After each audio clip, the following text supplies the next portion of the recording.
Oi, pessoal. Tudo bem? Me escutam já? Todo mundo me escutando? Vamos dar um tempinho para as pessoas irem entrando. Estamos nós aqui novamente nas nossas lives. Já está funcionando no Facebook, já estou olhando aqui, está funcionando. Para quem não me conhece ainda, sou a Denise, coordenadora do grupo de apoio à adoção em Canoas, da Elo, e uma das voluntárias da Elo. Como vocês já estão acostumados, a gente está, né, nessa pandemia, nesse momento novo, e a gente está promovendo várias lives. Então, a gente já promoveu algumas lives, e hoje a gente vai falar sobre como garantir os direitos de acesso à criança, né, falando sobre adoção, garantir o acesso à criança e adolescente, mas sem violar os direitos da criança e do adolescente. Como que a gente faz isso? Lembrando também que nós já tivemos uma live sobre exposição, já tivemos uma live sobre a atuação do Ministério Público, que isso é muito importante, está tudo meio que ligado.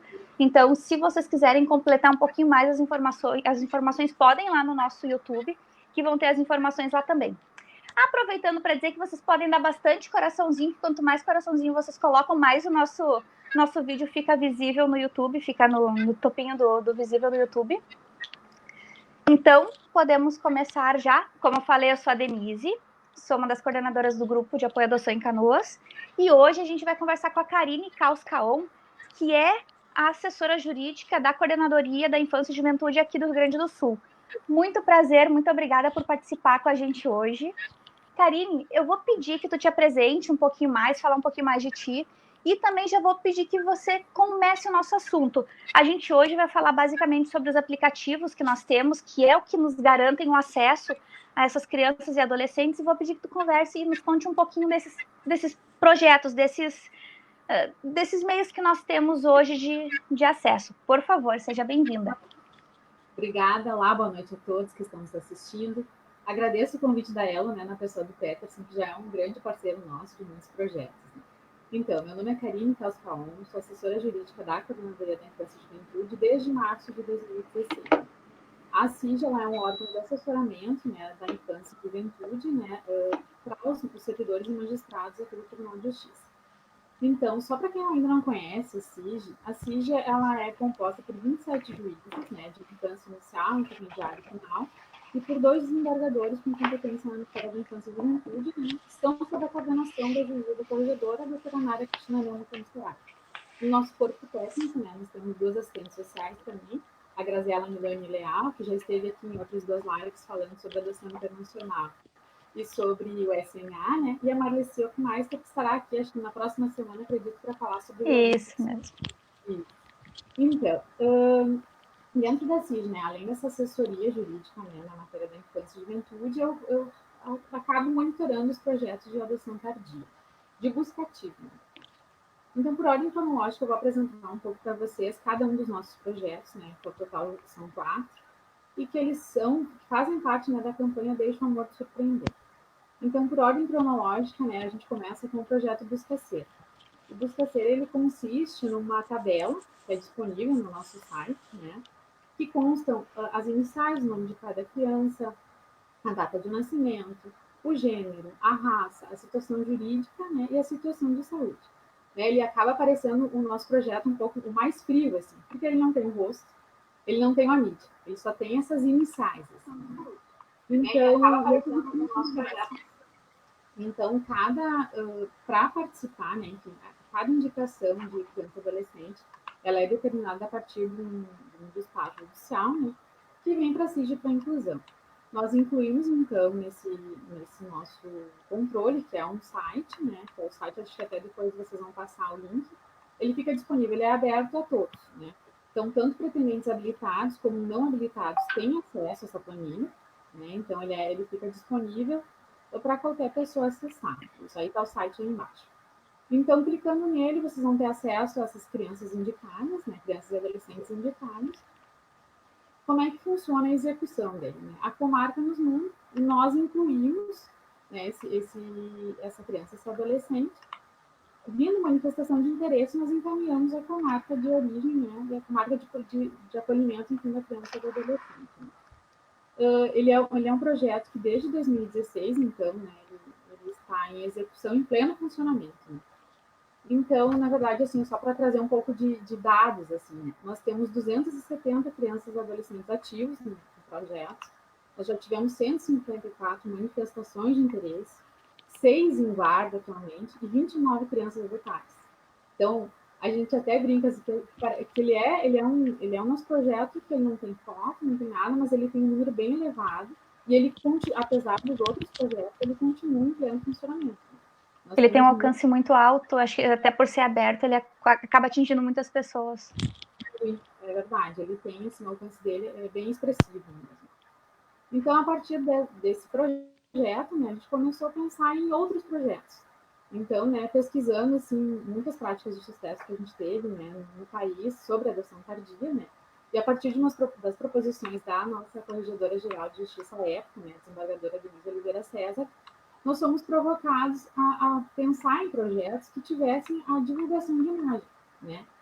Então, como até o Buscaceiro ele só tinha esses dados básicos, a gente teve que pensar em novos projetos divulgando essas imagens. E aí que vem, né, o desafio. Como é que a gente pode divulgar essas imagens de modo que não exponha eles demasiadamente, que não os coloque em situação vexatória, enfim, né? Então, a gente sempre lembra que o ECA, né, ele preconiza que aquele adolescente que comete ato infracional, ele não pode ter imagem divulgada. Mas isso não tem nada a ver com o adolescente, né, com a criança ou adolescente que está em situação de acolhimento. Que esse sim, conforme a Constituição Federal, né, ele tem o direito assegurado de ter esse acesso à convivência familiar e comunitária. Então, a partir disso, né, a partir essa possibilidade legal, e até como disse a Deza Denise na época, né, a gente só se apaixona por quem conhece. E foi a partir dessas provocações, né, que se começou a pensar em projetos que se aproximassem, né, e que ampliassem as possibilidades de colocação em família substituta, né, desses adolescentes, né, dessas crianças e adolescentes que já tiveram esgotado.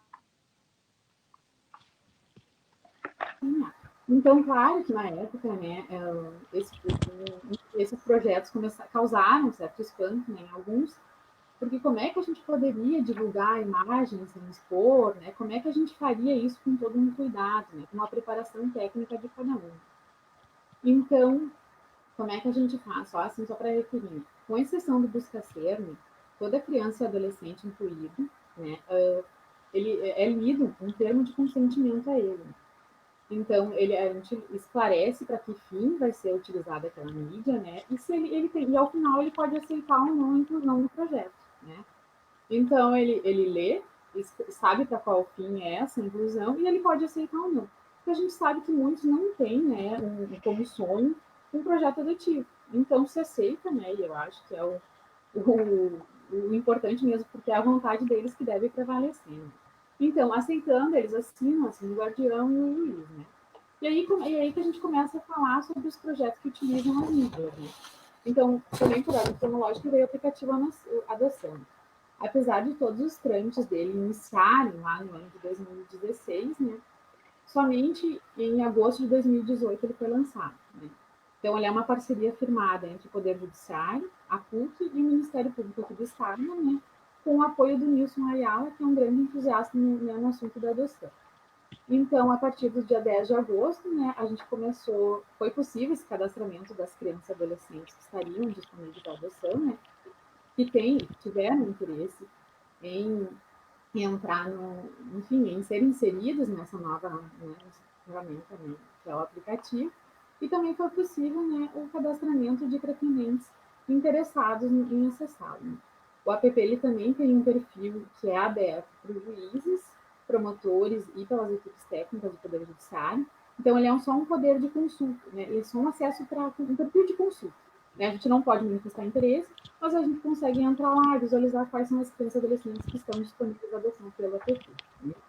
Então, hoje o app ele tem 119 crianças cadastradas e 9.171 pessoas que estão utilizando o app. Então, dentre elas são pretendentes, as equipes técnicas, promotores e juízes. Né? Até a gente fez um levantamento, hoje eu pedi, que desde esse período de pandemia, né, nós recebemos já 600 pedidos para acessar, né, 600 pedidos de acesso de pretendentes. Então, para reforçar mais uma vez que o judiciário não parou, né, que as funções continuam, também os pedidos de acesso continuam funcionando normalmente, né? Só nesse período nós tivemos já várias manifestações de interesse também. Estão... Oi? Tá vindo? Não, desculpa, eu ia só te interromper para deixar até tu respirar um pouco. A Michelle nos perguntou por que não está mais disponível a planilha do Excel do Buscacer. E, na verdade, ela está disponível, a gente até deixou o link na nossa live, então pode voltar um pouquinho a live e buscar o link que está lá. Está lá, de repente, o local onde você está buscando está errado. Só para esclarecer a Michelle, na verdade, antes ela era em formato de planilha do Excel, agora ela foi para um sistema. Então, nós estamos atualizando também, né? Para ficar até mais fácil a visualização, a forma de consulta, ela fica melhor através dessa nova planilha. Mas ela está disponível nesse link aí. Ela continua no mesmo local, só que ela foi substituída por um outro modo de visualização. Perfeito, perfeito. Pode continuar com os projetos, por favor. Tá, não, só para continuar, então, o aplicativo, assim, né? O app, assim, é importante, né, que a gente explique, porque nos vem muitas perguntas se ele é acessível para qualquer pretendente de qualquer lugar do país. Sim, ele é.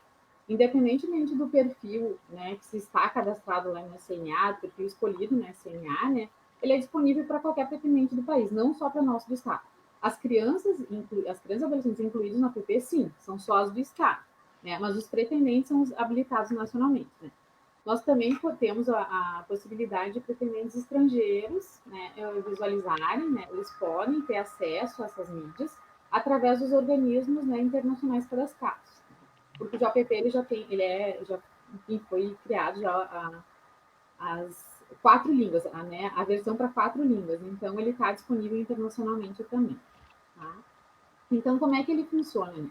No mesmo modo do Buscacer, ele é um sistema, quando a pessoa faz a manifestação de interesse, nós recebemos, a CIG encaminha para a comarca de origem da criança e a comarca de origem que vai manter todo o trâmite com o pretendente. Nós da CIG fazemos um acompanhamento e monitoramento. Né? Então, até hoje, nós tivemos 238 manifestações de interesse, né? 7 estão em aproximação, inclusive algumas já nesse período de pandemia, 16 em guarda e 11 crianças e adolescentes adotados. Né? E qual é o perfil? O perfil é grupo de irmãos. A gente pode ter crianças menores de 5 anos, pode, mas desde que elas façam parte de um grupo de irmãos, né? Que a gente sempre nos pergunta qual é o perfil, né? Porque se for 5 anos a gente sabe que sai facilmente no próprio cadastro, no próprio SNA. Mas às vezes, é um grupo de 4 irmãos, 5 irmãos. Então, daqui a pouco a gente pode ter uma criança com uma idade entre 5 e 7, mas desde que ela faça parte de um grupo de irmãos. Né? E que tenha esgotado todas as tentativas de busca, né, pelo próprio sistema da SNA. Né? Depois do app, a gente teve o dia do encontro. Né? O dia do encontro, até, ele é um outro desafio. Ele foi criado a partir daquela permissão concedida pela Lei 3.509, né, de 2017, onde houve a possibilidade ali, tem uma recomendação, né, para que sempre que possível, né, a equipe do Juizado da Criança e Juventude, ela, enfim, ela preparasse, ela proporcionasse, né, um contato com as crianças e adolescentes acolhidos, tanto em regime de acolhimento familiar ou institucional, com os pretendentes habilitados à adoção. Né?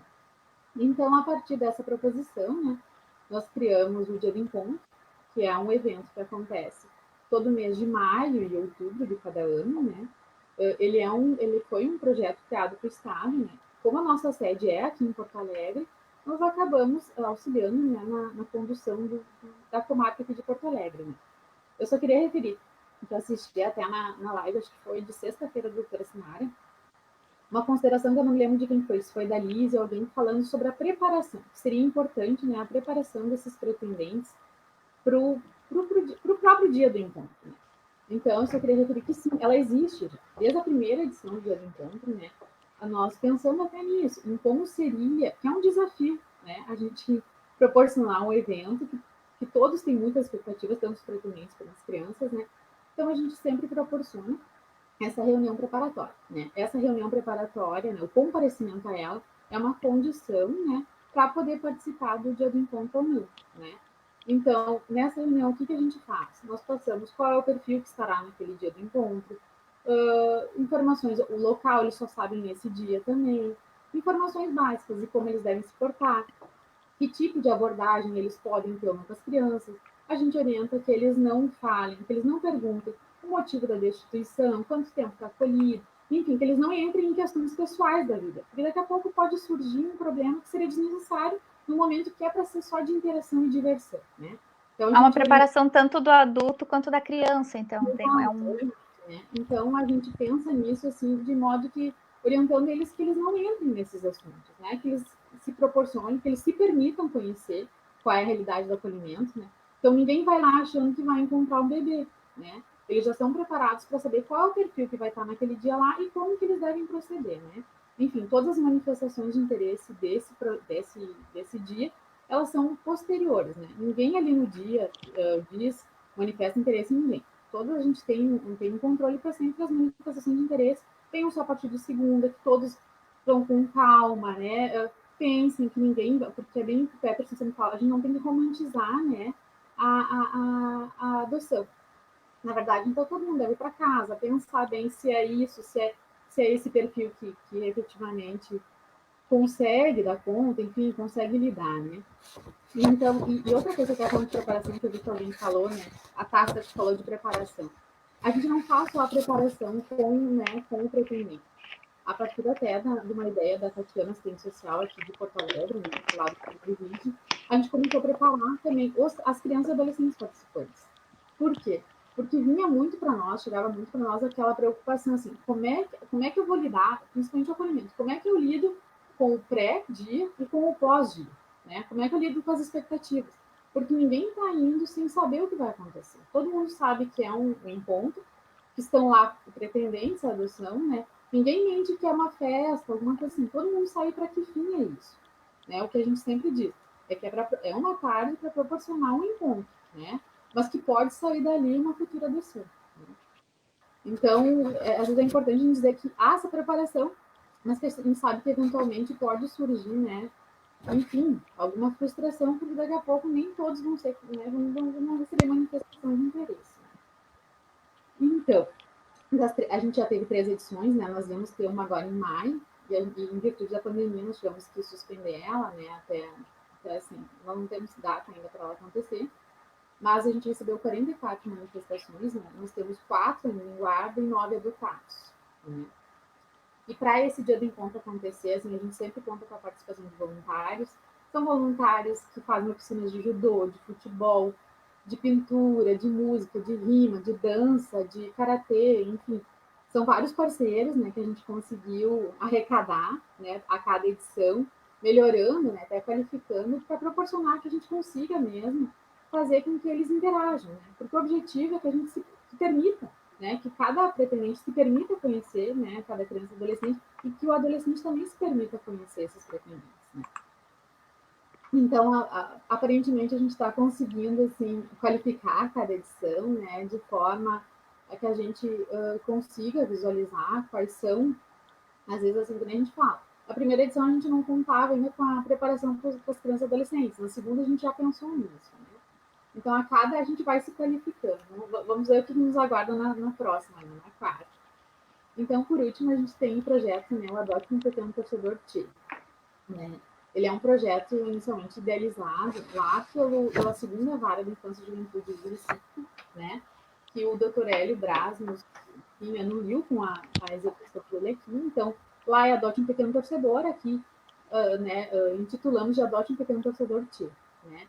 Ele também procura, né, trazer à tona esse debate sobre adoção, né, para explicar e para mostrar qual é o perfil, né, que os números realmente não fecham, que é o que todo mundo fala, que a gente sempre tem mais habilitados do que crianças disponíveis à adoção. Enfim, ele busca mostrar, né, qual é o perfil efetivamente, né, disponível à adoção hoje.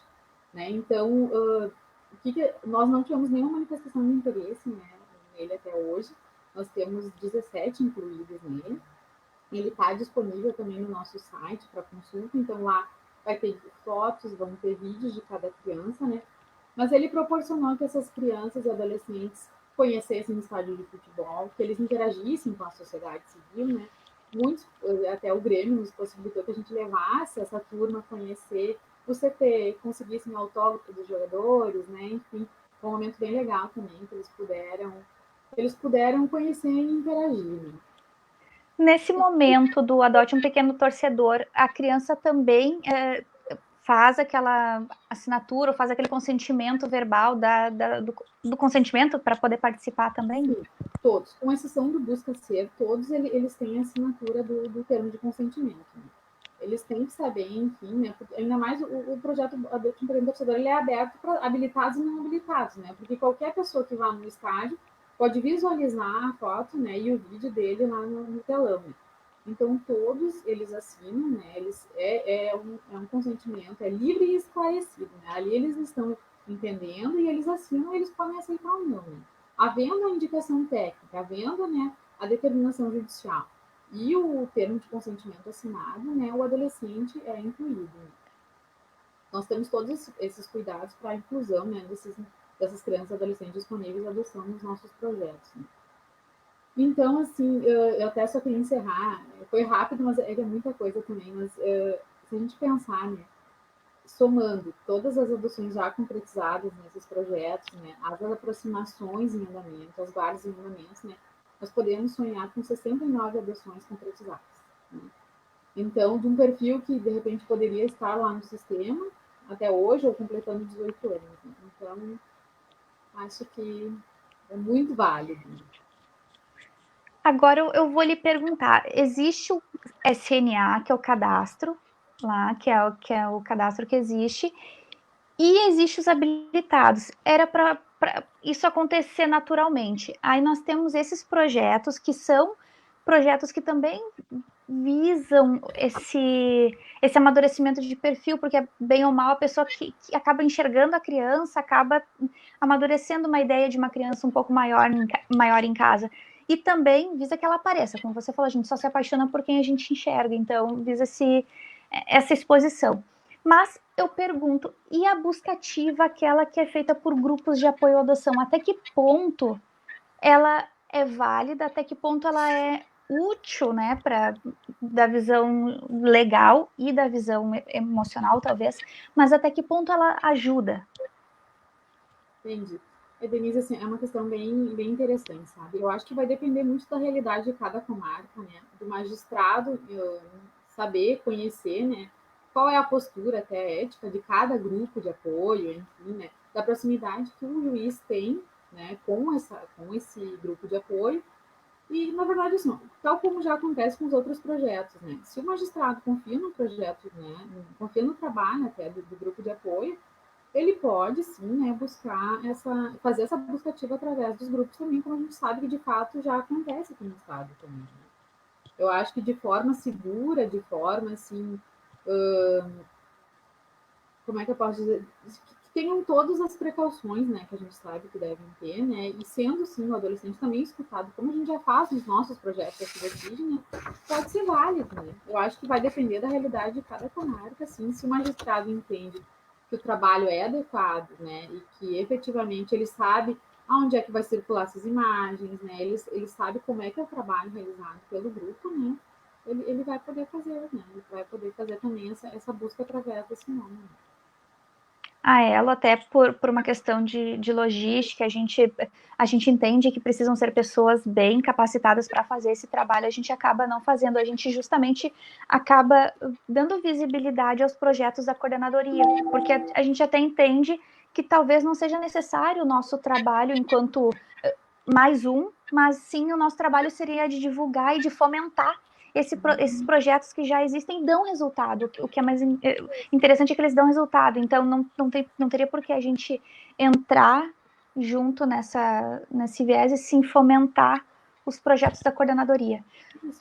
Mas eu ainda pergunto, essa forma de busca ativa realizada por grupos de apoio, ela é efetiva quando a coordenadoria levanta números, quando faz as buscas, entendem que existe uma efetividade, existe um número de casos efetivos bons, existe devolução também nos casos da busca ativa realizada por grupos de apoio, como é o processo, ou vocês acabam não tendo esse acesso? Exatamente, assim, a gente acaba não tendo acesso. O nosso controle é dos nossos projetos, né? Então, o que a gente faz? O nosso monitoramento é com base nos nossos projetos, né? Então, eu posso te falar, né, da execução e do acompanhamento dos nossos. Agora, até em virtude da escolha do magistrado, né, cada comarca acho que teria que responder por suas ações, assim, né, como que eu vou te dizer assim, cada comarca tem esse controle, né. Na verdade, para nós, enquanto, bem como tu falaste, né, nós temos os nossos projetos, né, a gente divulga para todo o estado. Cada projeto, né, ele sempre, quando ele é autorizado em implantação pela Corregedoria Geral, nós encaminhamos para a ciência, né, de todos os magistrados. Então, fica a critério de cada magistrado a implantação e execução na sua comarca. Né? Então, Perfeito. a CID tem esses projetos de redução, né, de busca ativa, né, de maneira que a gente consegue controlar a execução e monitorar os resultados, né, mas a busca em relação aos grupos de apoio nós não temos. Alguns projetos são abertos, só habilitados, outros são abertos à comunidade em geral. Quando o habilitado, mas ele não tem a ver com o perfil do habilitado, quando o habilitado acha a sua criança, acha o seu filho, como é que. Porque normalmente não é aquele perfil ali que acontece, é um perfil normalmente do habilitado é menor, porque se fosse aquele perfil, seria encontrado pelo SNA automaticamente. Mas normalmente naquele perfil. Como é que funciona para o candidato, a pai, a mãe? Como é que funciona para essa pessoa chegar até aquela criança? Vai precisar mudar perfil? Não vai precisar? Precisa de um outro processo? Passa por uma nova avaliação? Como funciona essa parte? Entendi. Assim, é o que acontece efetivamente, né? Porque se fosse o mesmo perfil, já teria se cruzado direto na SNA. Então, nós recebemos a manifestação, né? Independentemente do perfil do pretendente no SNA, nós encaminhamos a comarca. Né? O que a comarca faz? A comarca de origem, ela vai olhar o perfil e se for uma situação com muita diferença, né, de idade, de perfil, assim, ela sugere a reavaliação do pretendente, né? Então, vai ser sugerido à comarca de habilitação do pretendente que ele vai poder ser reavaliado, né, na medida, enfim, do que o magistrado entender possível, né, e adequado. Então, a orientação, né, que sim, que quando seja um perfil muito distante, né, do desejado e aquele que ele manifestou interesse, é que seja reavaliado. Mas isso vai depender também, né, do critério jurisdicional, né, do juiz entender, sim, que é necessário, vai haver essa reavaliação, até para evitar uma possível adoção frustrada. Né? Devolução era a minha próxima pergunta. A gente sabe que as devoluções existem, até pelo CNA, por quem espera muito tempo, por quem se prepara, porque não se prepara, as devoluções existem, a gente sabe, e é uma coisa que a gente precisa conversar, falar e melhorar. No caso dos projetos, que também é um caso em que o adotante, às vezes, muda o perfil para poder ter acesso àquela criança, aquele ser ali. Como funcionam as devoluções? Elas são computadas também? Existe esse número? Existe essa ideia se existem mais devoluções do que pelo SNA? Não? Existe um número que a gente possa divulgar? Exatamente. Ou não, mas existem devoluções, na verdade, não precisa nem ser números, na verdade. Eu entendi assim. A devolução, uma adoção frustrada, é uma questão que todo mundo trabalha para evitar. Né? Isso a gente sabe que é um assunto que ninguém realmente gosta de falar e que é uma situação que ninguém gostaria de trabalhar com isso. Né? Mas o que a gente está fazendo? Né? Nós, coordenadoria da infância, né, nós estamos realizando um levantamento né, para identificar não só os números, né, como as causas para poder reverter ou minimizar a situação. Né?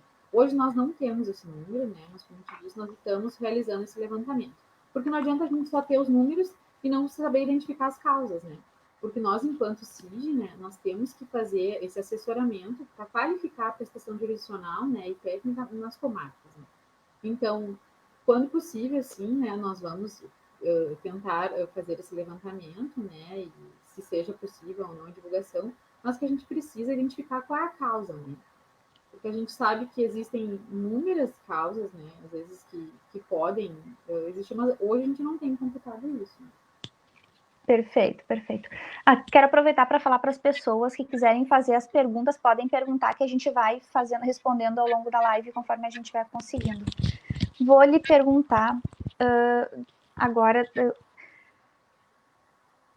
Houve o encontro, aliás, eu conheci aquela criança.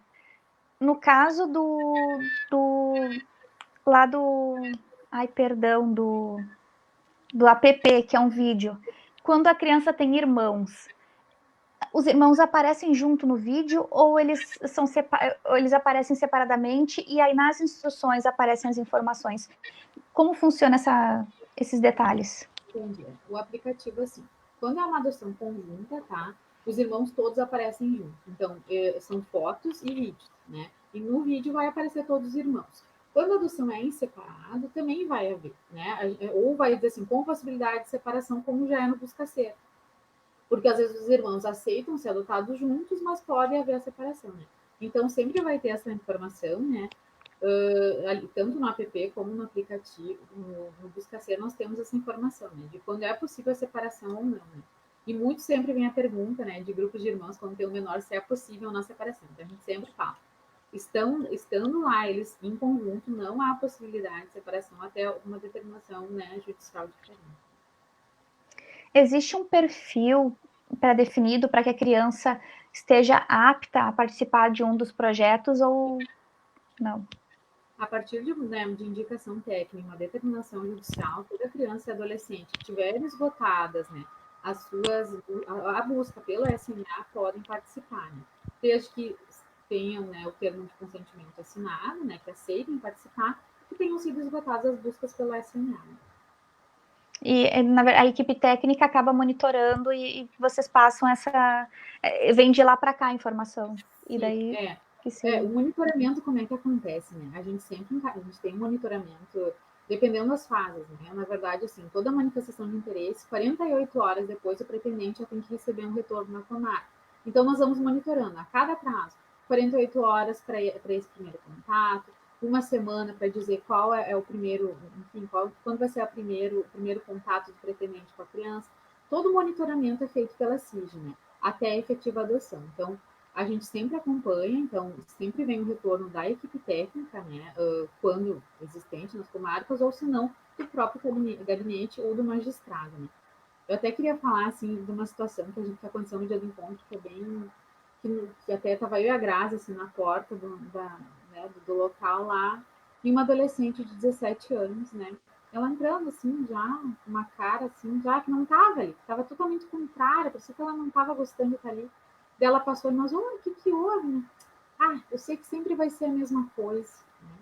E daí lá ela foi, aproveitou, e quando ela estava saindo, ela já estava sorrindo. Nós, o que houve? Né? E durante o evento, como acontece tudo tão rápido, a gente acaba não percebendo, assim, a gente até visualizou ela com umas pessoas, mas acabou não identificando que seria um casal, que ela tinha passado a tarde inteira. E daí ela disse assim, bate, até tô saindo com uma esperança, tô vendo luz, né, no fim do túnel. Então, para ver, assim, que ela foi efetivamente adotada depois por esse casal, 17 anos, participante do dia do encontro, né. Então, às vezes as pessoas falam, querem saber dos resultados, a gente tem resultado, né. É uma adolescente de 17 anos que daqui a pouco estaria, né, com um perfil lá no SMA e não teria nem interessado, né. E isso, assim, acaba... A gente deve ter uma outra situação de uma menina também de 17, adotada pela APT, que uma instituição de acolhimento, uma técnica, uma das reuniões que a gente faz com eles, ela chegou e ela disse assim, que vontade de mandar, né, de indicar todos os nossos, porque ela disse assim, a partir daquela adoção, todos se sentiram motivados, todos eles queriam entrar também, porque eles assim, que legal que ela conseguiu, ela teve uma família. Então, porque daqui a pouco eles estão lá já, não, eu com 17 ninguém vai me querer, né? Às vezes eles não se permitem, né? Eles acham que eles não são merecedores de uma família. Né? E é isso que os projetos estão mostrando. Não tem idade, né? não tem gênero, não tem raça. Né? Todos podem. Né? Então é isso que a gente tenta proporcionar e mostrar para eles. Né? Tanto que a gente tem o CEPAG dentro do Poder Judiciário, que é o Comitê de Participação de Crianças e Adolescentes Acolhidos, né? Na Justiça. Então a gente acaba ouvindo muito deles assim os retornos dos nossos projetos. Isso que é o gratificante. Porque a gente fala por eles, né? Mas a gente acaba não falando assim o que eles querem, né? Então a gente fala deles o tempo todo, mas não efetivamente o que eles sentem. Então esse retorno eles nos dão e acaba sendo muito gratificante a gente ver isso. Né? Eles também acreditam nos nossos projetos. Né? Então, internamente, vocês têm o retorno deles também, vocês fazem esse acompanhamento com quem está lá participando. Por exemplo, o app que já tem há um tempo acontecendo. Se tem uma criança, um adolescente que foi para o app o ano passado, por exemplo, e não teve visualização, não teve interesse, não teve demanda, ele sai do app depois de um tempo, ou ele permanece lá até que a sua situação seja definida? Na verdade, assim, o tempo, né, de permanência no app vai ser o tempo da criança também, né? E o tempo, ele só vai ser retirado, enfim, excluído quando ele completar 18 anos, né? Ou quando houver uma determinação judicial contrária, né? Daqui a pouco ele retornou à família, teve, enfim, ele retornou à família, ou foi uma colocação na SMA, ou outro tipo, né, enfim. Se a própria criança, depois de algum tempo, diz, eu não quero mais, eu quero sair, ela pode? Vocês retiram o vídeo, retiram o... A qualquer tempo. Na verdade, assim, eles são reavaliados em cada audiência concentrada. Então, eles são ouvidos, né? E a cada audiência concentrada, eles podem sim, né? E devem dizer se querem. E se eles não querem mais permanecer, eles vão ser retirados sem problema nenhum. Havendo determinação judicial para retirada, a CID vai proceder. No caso das adoções internacionais, lembrando que nós tivemos uma live só sobre adoções internacionais, no caso das adoções internacionais, quando o adolescente vai para a adoção internacional porque ele já passou pelo aplicativo, não necessariamente, os dois acontecem juntos. Como funciona? Porque a gente entendeu que ele vai para a adoção internacional quando já se esgotaram as possibilidades aqui. Os aplicativos fazem parte disso? Na verdade, vai depender muito do posicionamento do magistrado, né? Na verdade, esgotadas as buscas no SNA, né, e no cadastro nacional, ele pode ser indicado a adoção internacional. Né? A gente tem um ofício circular até que diz que também, antes da separação no grupo de irmãos, ele deve ser indicado a adoção internacional. Então, a gente tem um trâmite para adoção internacional, assim, né? Na verdade, ele pode ser incluído no aplicativo, mas se ele entender que ele não quer ser incluído, ele vai para a adoção internacional. Porque a gente tem que escutar também, a gente tem que ouvir qual é a vontade dele. Daqui a pouco ele não tem vontade de ir para a PP, mas tem para a adoção internacional. Daqui a pouco não quer ir para uma adoção internacional e quer ir para a PP, né? Então, deve ser ouvido sim o adolescente, a vontade dele, e também por determinação judicial. Né? Podem acontecer juntos ou não, então. Pode acontecer também do mesmo adolescente estar no Adote um Pequeno Torcedor, o videozinho dele lá, e ele está no app também. Um adolescente, uma criança pode figurar em mais de um aplicativo junto? Pode. Ele pode estar em todos os projetos. Né? Já aconteceu em algum caso, algum interessado buscar a mesma criança por 2 canais diferentes, ou a mesma criança pelo mesmo canal? Já porque um pretendente, ele identificou, né, não sei também, talvez acho que é mais coisa do destino, porque ele identificou uma criança pelo app, que só consta um nome, né, e pelo Busca-Ser, né. Então, na verdade, ela ficou vinculada, né, aos dois projetos, ao mesmo casal, mas acontece. O adotante ficou vinculado a a mesma criança, só que sem saber que eram 2 crianças em 2 locais diferentes. Ai, que interessante, certamente é coisa do destino. A minha dúvida era o contrário, se 2 adotantes, 2 famílias já tiveram interesse por uma única criança, pela mesma criança. Tá, não, como é que funciona assim? Quando alguém manifesta interesse numa criança, tá? A criança ela desaparece, ela fica invisível no app para os demais pretendentes. A gente também retira ela dos demais projetos. Porque enquanto não se houver uma determinação judicial para desvinculação, né, ela está vinculada àquele casal.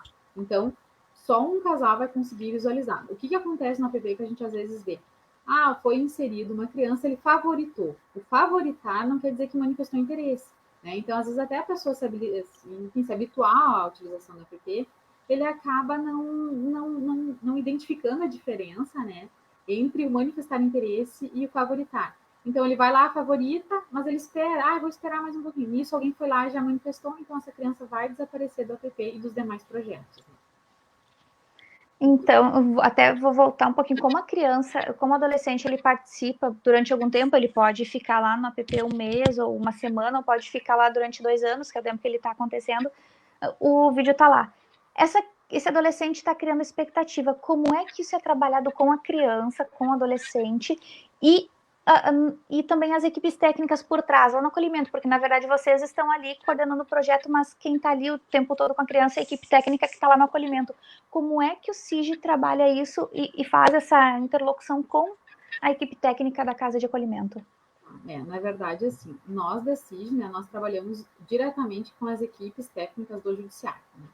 Nós sabemos que cada equipe técnica do judiciário, ela acaba sendo referência para os acolhimentos. Então, falando da realidade aqui de Porto Alegre, né, as 9 assistentes sociais, as 3 psicólogas vinculadas ao segundo juizado da infância aqui, elas são referências para os acolhimentos, né? Então, elas trabalham. Na verdade, elas é justamente isso.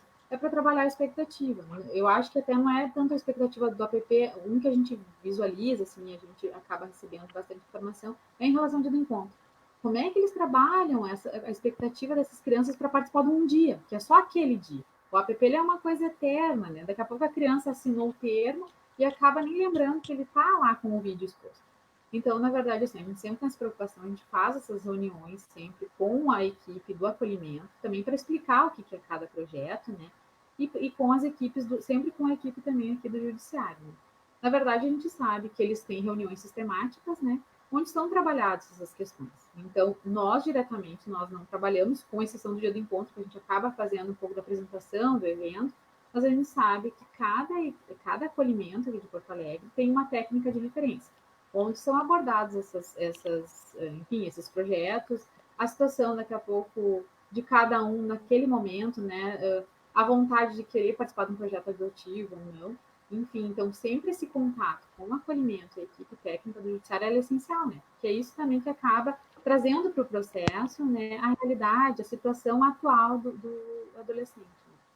São engrenagens que trabalham juntos, na verdade, porque é necessário, vocês não conseguem ter esse alcance todo, porque existem outras pessoas que fazem esse meio de campo, porque né, são capacitados para isso também. Exato, com certeza. E além, não é nem só capacitado, né? Mas o acolhimento, ele sempre é vinculado, né, à comarca, né? Nós, enquanto CIG, nós somos uma órgão de assessoria. Então, na verdade, quem tem maior contato com a equipe do acolhimento sempre é o técnico de referência, sempre é a comarca, né? Enfim, é eles e é essa engrenagem, exatamente, é essa engrenagem entre eles e depois nos dando esse retorno, né, que a gente consegue qualificar os nossos projetos, né? Quando acontece o encontro, acontece o vínculo ali com o adolescente, o adotante, vocês acabam monitorando até que aconteça todo o processo ali, o processo legal. E a questão do acompanhamento, ele é direcionado daí para a comarca de origem da criança, para ele, ou do adotante, para ele continuar, para ele caminhar. E se, desculpa, ele é feito pela comarca do adotante ou da criança? No caso das crianças que estão nos APPs. Em qualquer projeto, né?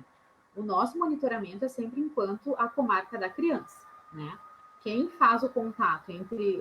daqui a pouco eu preciso, vou demandar a comarca do habilitado porque eu preciso uma cópia do laudo, alguma outra documentação, entre as comarcas, né?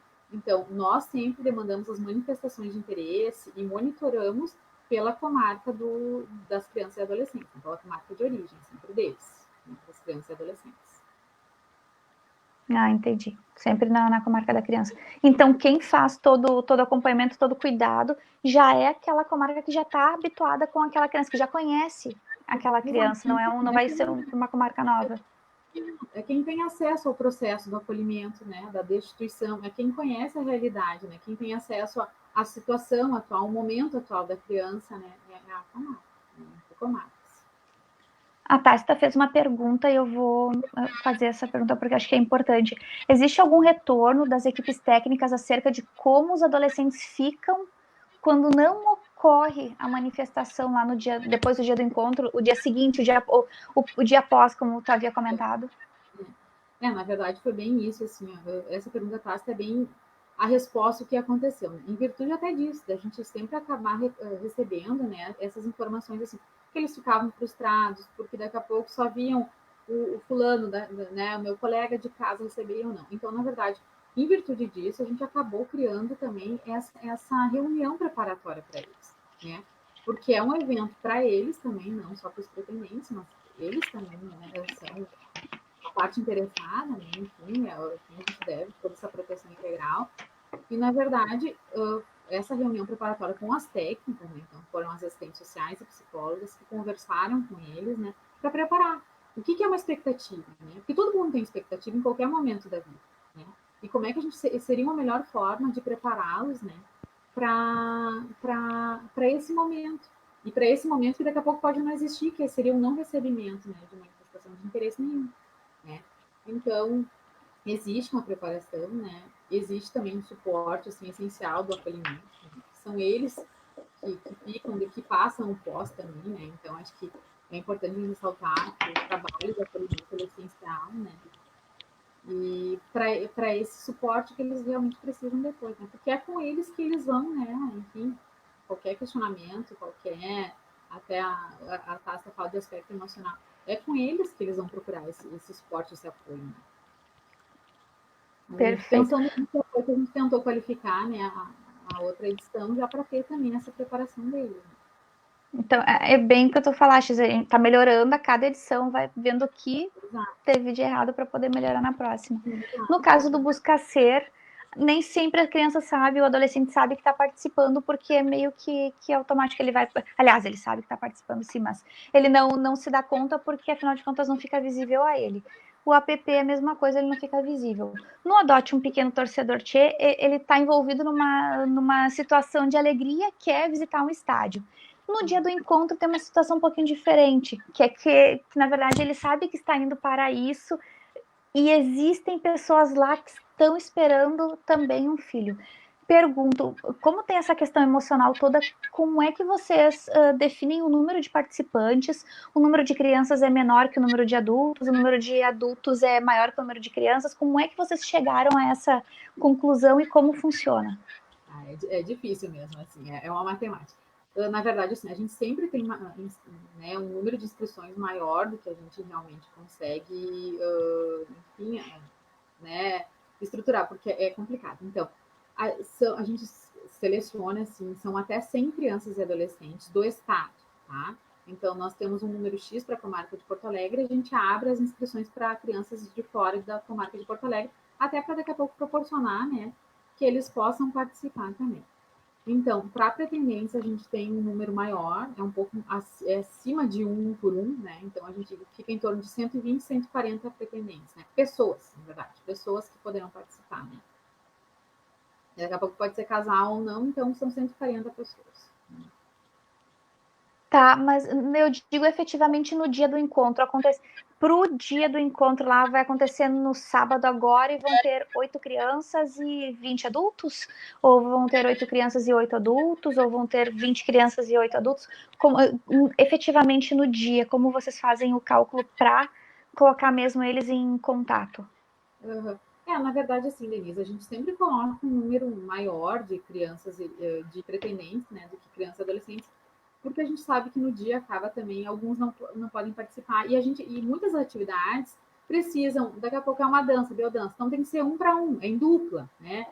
Eles vão correr a corrida do saco, é em dupla, então muitos a gente tem que seja um número igual, né, de 1 para 1 ou mais, né? Então daqui a pouco é sempre o dobro, né? Porque a gente precisa que tem essas atividades que façam essa interação, é o olho no olho, né?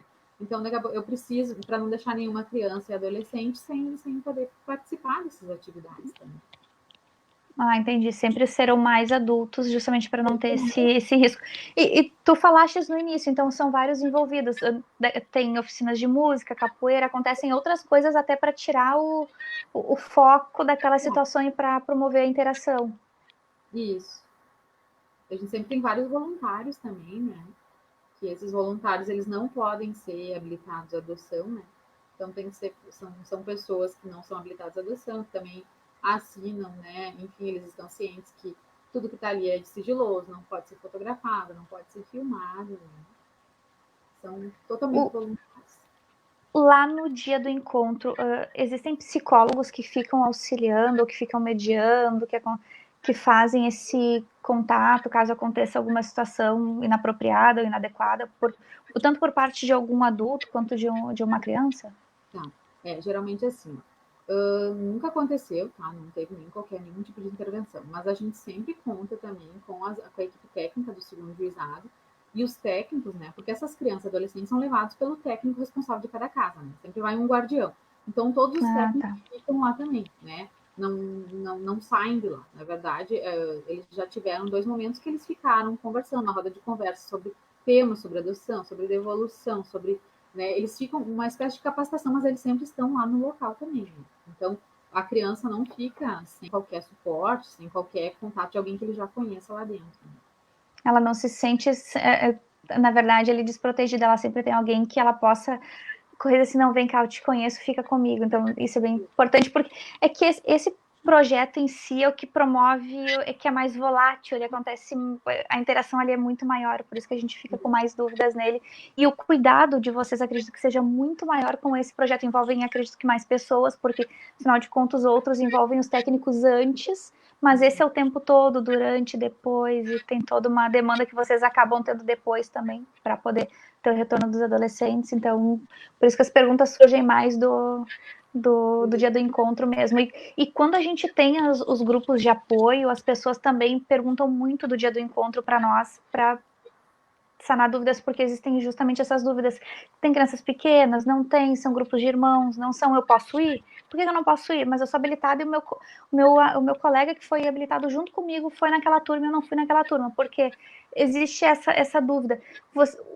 Qual é o tipo de crivo inicial ali que vocês têm? É pela manifestação do adotante? Ele tem que se manifestar como ele se manifesta para o dia do encontro? Ou vocês acabam buscando por uma existe um crivo de perfil, um filtro de perfil? Para participação? Para participação do adotante no dia do encontro, do adulto. Como é que funciona, né? A partir do momento que a gente estabelece o nosso cronograma, nós disponibilizamos, né, no site do Tribunal de Justiça o convite, né? Então ali a gente divulga que dia vai ser, né, e um link de inscrição. Então, nesse link de inscrição, a pessoa vai se cadastrar, vai botar os dados, botar nome, telefone, né, comarca, e-mail, e vai assinalar que ele está ciente que para participar do dia do encontro, ele deverá comparecer na reunião preparatória. Vindo isso, a CIG faz essa análise. Como é que nós olhamos? É por ordem de inscrição, né? Fechadas as inscrições, nós encerramos nós encerramos o link, né? O que acontece? Só que vários se inscrevem e não são habilitados. Então a gente vai lá, recebendo a inscrição, nós consultamos a SNA, vimos se ele está habilitado à adoção e se ele está ativo e não está vinculado com ninguém. Porque já aconteceu um pretendente estar vinculado que ele queria, né? Enfim, vou lá, vou conhecer para ver se eu quero essa ou aquela. Então a gente barra esse também, né? Não adianta estar só habilitado, ele tem que estar disponível, né, a adoção. Então, a partir disso, né, ele recebe uma confirmação para participar. Então, os critérios são ordem de inscrição, né, e estar habilitado e disponível na SMA. Perfeito. Vou te fazer uma última pergunta para a gente encerrar. E Tá. o dia do encontro, como tu falou já no início, ele não está acontecendo, até por questões óbvias de isolamento que precisamos continuar. Mas o Busca Ser, o app e o Adote um Pequeno Torcedor Tia. Aliás, o Adote um Pequeno Torcedor Tia também tá parado por causa da questão que não tem acesso aos estádios e tal. Mas o Busca Ser e o app, eles estão ativos nesse momento de pandemia. Se o adotante tiver interesse, ele pode manifestar interesse nesse momento. Como vai funcionar neste momento? Os cartórios estão funcionando, não estão, juizado? Como vai funcionar nesse momento específico? Importante questão de 17. Assim, esses estão em pleno funcionamento, nós estamos recebendo manifestação, né? Que nem eu falei antes, é importante ressaltar que o judiciário não parou, né? Desde o dia 18 de março, quando a gente entrou nesse sistema de atendimento de urgências, nós continuamos atendendo. Então, dúvidas sobre o aplicativo, sobre o Busca Ser, vocês podem mandar para o adocão@tjrs.bus.br, tá? As comarcas foram orientadas também a receber, né, os pedidos de habilitação, tá? Então, vocês também, quem quer se habilitar, as comarcas vão receber por e-mail também, vocês podem procurar as comarcas, tá? Todas as comarcas estão funcionando normalmente, tá? O judiciário não parou, continua tudo normal. O que a gente vem percebendo? Que nós tivemos um aumento na procura do app, sim, nesse período de pandemia, acho que daqui a pouco as pessoas estão se permitindo conhecer outras ferramentas, tá? nós recebemos várias manifestações de interesse, as comarcas estão recebendo, estão dando seguimento. Né? Acho que esse período de aproximação, assim, esse primeiro contato inicial, ele está acontecendo por meio virtual, né, da equipe com os pretendentes. Então, cada comarca, dependendo da sua realidade local, está dando seguimento a toda manifestação de interesse nesse período também. Tá? Então, nós continuamos recebendo todas as manifestações, podem mandar, podem nos consultar, né? Que a gente se coloca à disposição para qualquer dúvida, né? Pelo e-mail da CIG, né? cigrs@tj.jus.br, desculpa, cigrs@tjrs.jus.br, né? Também sobre a adoção no nosso e-mail adotão@tjrs.jus.br, né? E para qualquer dúvida nós estamos. E o nosso site ele também está bem completo. Nós temos ali informações de como se habilitar a adoção, como que é cada processo, como que é cada projeto, né? Também todas as informações estão ali. Né? Muito legal. Essa questão do juizado não ter parado, a gente recebe retorno dos grupos que realmente algumas aproximações aconteceram. Isso é muito interessante, porque realmente não se parou, porque a prioridade é a criança. Isso é muito interessante. Karine, muito obrigada por ter participado com a gente desse momento, dessa conversa, desse debate. A gente sabe que a gente poderia ficar falando mais muito tempo, porque, na verdade, a gente fez um pequeno resumo dos projetos, mas ele é muito mais amplo do que isso. Como tu falou, é muita coisa e tu tentou pegar o gancho ali do que acontece, mas são muitas pessoas envolvidas e o projeto é muito grande, muito cuidadoso também. Quero lembrar o pessoal que no dia 10 de junho a gente vai ter a próxima live, talvez tenha outra antes, mas por enquanto no dia 10 de junho, que a gente vai falar sobre direitos humanos em tempos de isolamento. Karine, muito... Quem não viu a nossa live todinha pode olhar desde o início lá no nosso YouTube, que vai estar lá prontinha. Karine, muito obrigada. Espero te rever em breve com outras lives, com outros assuntos, porque agora é o nosso meio de trabalho agora é esse, então espero te rever mais vezes e muito obrigada por ter participado com a gente desse momento. Eu que agradeço o convite, uma boa noite a todos, muito obrigada. Tchau, pessoal.